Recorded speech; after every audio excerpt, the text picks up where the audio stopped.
Good evening, wherever you are in the world today. I hope you're absolutely amazing.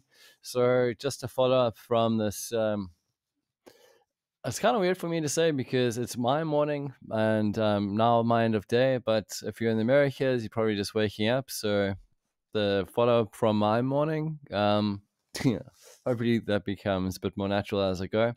So, basically, what we're looking for here is signs of potential turnaround to the downside or continuation to the upside. From a market structure perspective, as I've made mention to a number of times, we are looking for a turning point 5 to form within the middle of the cycle, which is where this line is over there. So I believe there's some more push to the upside. The time forecast is still within that zone, and the price forecast is still within the zone. I could actually nudge it up a little bit because there's a new high. So now we can start to refine it. And because prices made it to this point, I can also bring that in. So this is where we get to refine it a bit more. And obviously only half of this target zone is relevant because the other half is out of there. So that's pretty much the adjustments that you can make. It does become smaller, but it just becomes also more accurate. So in terms of the oscillator, something to watch is that the oscillator is thinning out yet again. And again, I'm not sure if I mentioned this in the previous update today, but oscillators aren't something you can trust very much. It's meant to tell you the past, not to forecast the future. So whenever I see a pinch on the oscillator, it's just something to look out for in terms of potential price directional change.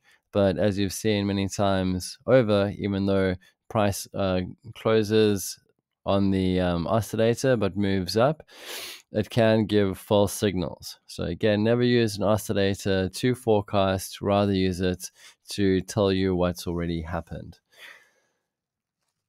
The support and resistance, this is where it kind of gets interesting. So we've seen it build, drop, and as I said, it's going to kind of wiggle on its way in.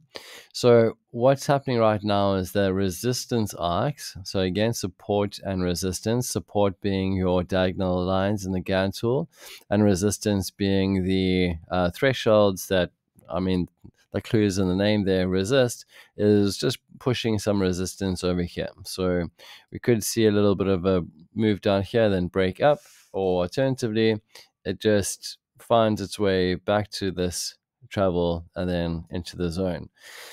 That's that forecast. It's always healthy just to do a look to the other direction to see if there's a possibility that something could be transpiring there. Given the size of this this chart, I don't see this working out. So said differently, the way I've put this Gann tool down is showing me that possibility in terms of where it meets the resistance lines and so forth exists on the lower time frame. So the time frame underneath this, the 32 minutes, is going through its motions. Like I said, MTOPS works in all time frames across all markets. So we got there a high, low, probably an early high and another low, and then a high up to follow on the 32 minutes, right? So on the 128, this chart that we're on at the moment, when you are quite zoomed in to see what you're looking at in terms of price, and you put down a Gann tool, it may make sense because of where it's interacting. But something as a word of caution to be aware of is always consider the full size of your cycle, the full size of the market structure, all the distance and the turning points that have yet to formed. Oh man, this trading view can't even put a line correct. It's quite embarrassing. These guys got millions of dollars behind them and they can't keep a line in the right place. I mean, something to consider, trading view, if you ever watch my videos. So that's the lower frame. Just a word of caution, keep your cycle in mind, and for the guys just coming across my content and aren't using cycles, you can run into this problem quite often, because what you could fall for is the auto, so fits data to the screen, so that doesn't give you proper scaling, and also zoomed in too much.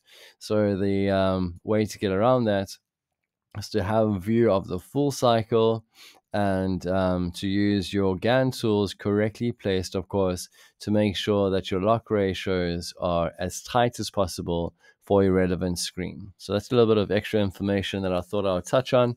And yeah, again, this has been playing out for the last 3 days, correctly forecasted every step of the way.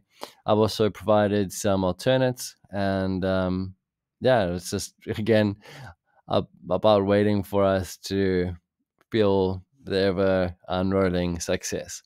I want to stick with this forecast. I don't necessarily see it breaking any lows right now, so I want to say ciao for now, and I'll catch you in the next one.